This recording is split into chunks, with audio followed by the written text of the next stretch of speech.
What are the recovery habits? The recovery habits are 4 habits that you do every day, in fact, every morning, that are going to help your body to become stronger and more resilient and more able to adapt to your training to help you overcome an injury if you're currently having an injury or in order to avoid future injuries. Now, normally what we focus on is the stimulus, which is the training, the running, the strength training, the mobility and technique work.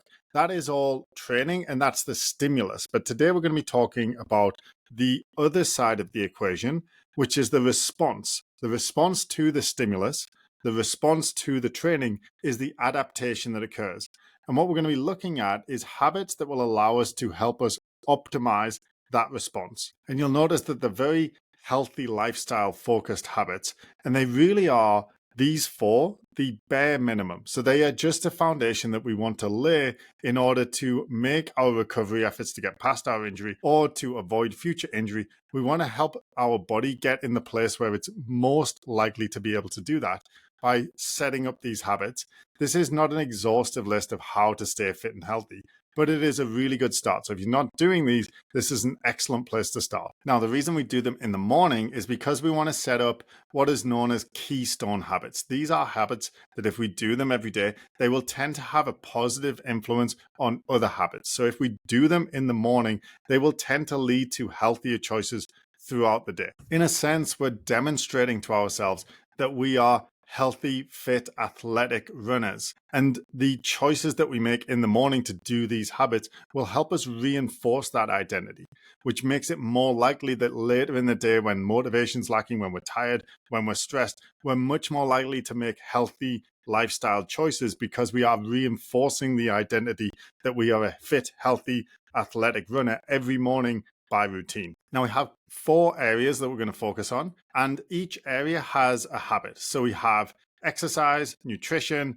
stress, and sleep. They're the 4 areas that we're going to focus on. So for each area, we have a recovery habit. So the first area, exercise, the recovery habit is going to be a morning workout or walk every day. Now, hopefully it isn't too difficult to see why we're going to make this one of our recovery habits to be physically active.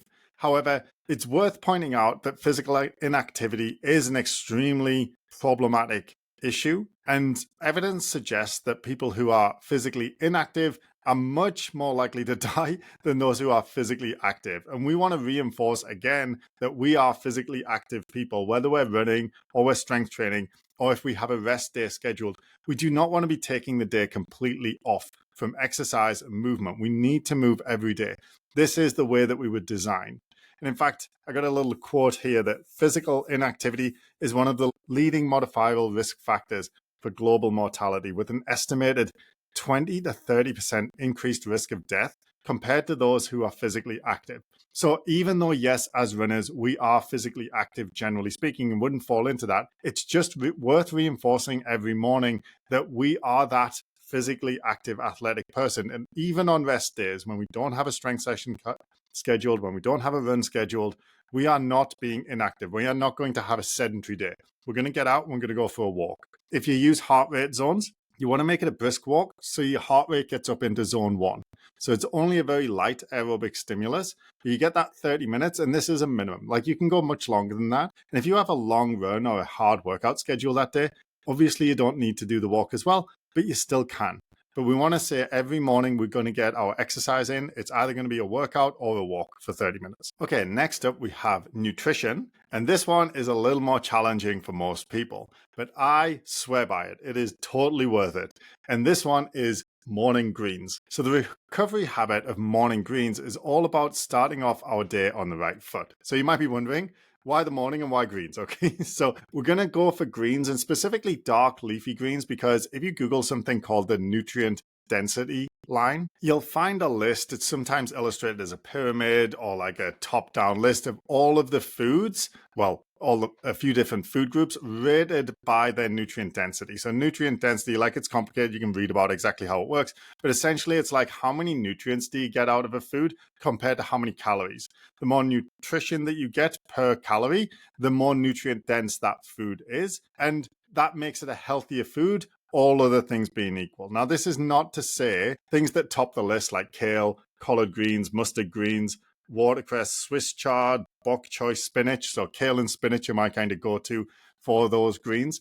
This is not to say that these are the best foods in all situations, right? If you're going to run a marathon, you don't want to be stuffing your running belt with kale. I think it's going to do you any good on race day, okay? But what these are, for almost everyone can agree, apart from maybe people on a carnivore diet, that these are extremely healthy foods. So what we want to do is go to the top of the nutrition density list, take things like kale, spinach, Swiss chard, whatever it is, and start our day with that. So that's why we do dark leafy greens, and that's why we do it in the morning, because what we're doing is saying to ourselves, again, I'm a fit, healthy, athletic runner, and I make healthy choices about my food. And when we do that in the morning, especially because we don't usually feel like eating dark leafy greens in the morning, if we do that, what that does is it influences our food choices later in the day. Again, when we're stressed, when we're tired, after work, maybe we haven't had time for lunch because work was crazy.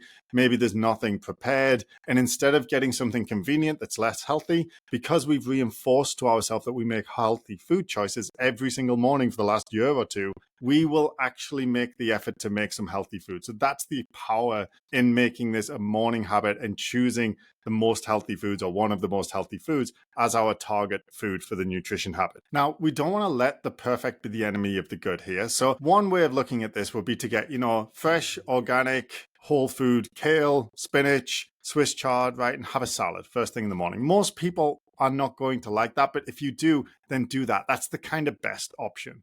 Right, I kind of go with the next option down, which is to make a smoothie. So I'll take spinach and kale, I'll blend it up we have like this Vitamix thing, blend it up, make a smoothie with some protein powder and some berries, and I drink that, right? That would be kind of next down the list. Going further down the list, you could have a salad or a wrap and just put some dark leafy greens in the wrap. So it's not the majority of the food, but it's in there. And then going even further down, there's lots of like green powders out there that you can make into shakes and that kind of thing. That would be, not ideal, but better than nothing, and still reinforcing that we are going to target healthy green foods in the morning, which is going to influence how we make decisions around our nutrition later in the day. Okay, next up we have our stress recovery habit. And what we're going to do here is a morning meditation. So again, a habit that I swear by. I've been doing it for well over a decade at this point. A morning meditation is one of the most impactful ways that you can do something simple to influence your overall level of stress. And what this allows us to do is to have some deliberate time, whether it's guided or whether we're doing it independently with just, silence. We are separating ourselves and becoming a little bit more aware of our thoughts and feelings.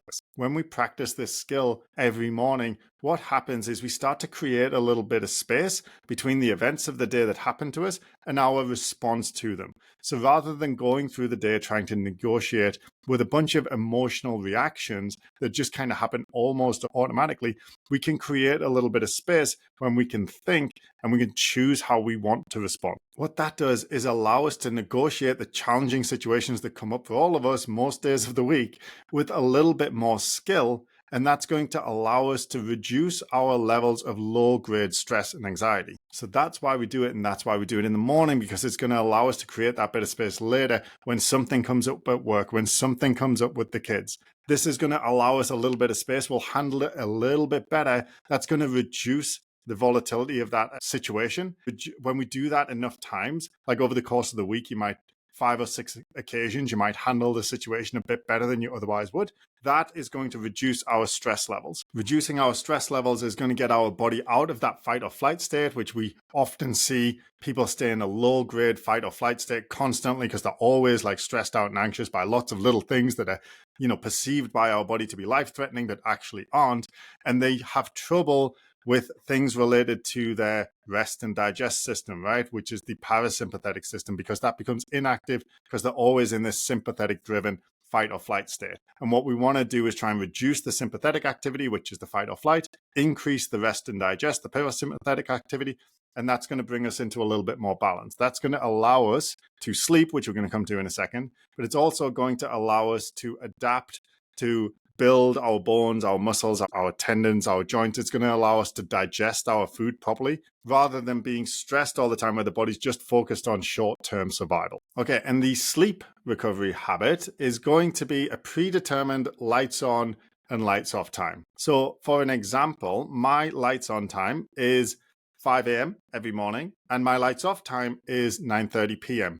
every night. Now, a couple of key things. We want to ideally, and this is the ideal scenario, we want to have the same exact lights on and lights off time every day, including Friday, Saturday, and Sunday, which is when most people will adjust their lights off time. They'll stay up late. That's going to mess up their sleep because the following morning they'll either have to get up having not enough sleep, or they will have to sleep in, which is going to mean the following night they're going to have trouble getting to sleep. The wake window for most adults is about 16 hours. So if you normally get up at 5, but then you stay up late on a Friday and then get up at 6 the following morning, that means that night you're not going to be tired until closer to 10 or even 11. That's why it's important that we don't change what we do between weekdays and weekends. Now, obviously, this is not practical for everyone. Lots of people work shifts, have kids, have other responsibilities that are going to throw this out. What we want to do is establish an ideal to try and aim for. And like with the diet, we're going to try and get as close to that as we can. So if you work shifts or there's other challenges that, like legitimate challenges though, not things that are just slightly inconvenient, but legitimately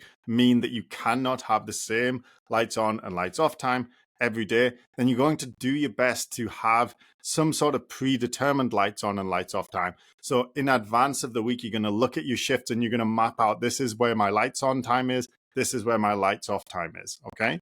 But ideally, if you're not working shifts, you're not working nights and things like that, you're just going to have the same time like me, 5 a.m. to get up, 9:30 p.m. lights off. And what that means is 9:30 p.m., I'm in bed, there are no lights on, and I am trying to go to sleep. That doesn't mean that I'm like looking at my phone. It doesn't mean that I'm reading. There is no light in the room. It is dark. That's really important. You want it dark and cold, and you're trying to go to sleep. And then when you get up the following morning, your wake cycle will start again.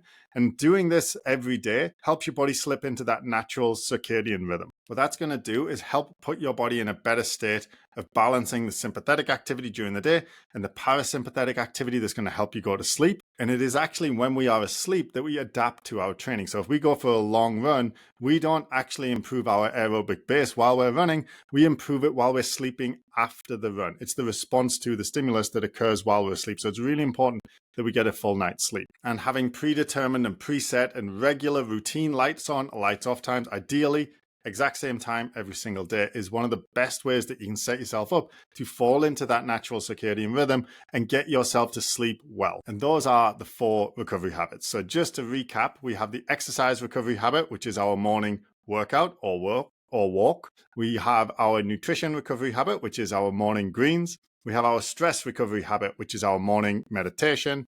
And we have our sleep recovery habit, which is a predetermined lights on and lights off time. Doing these habits every morning will help you adapt to your training, will help you overcome your injuries, and will help you avoid future injuries.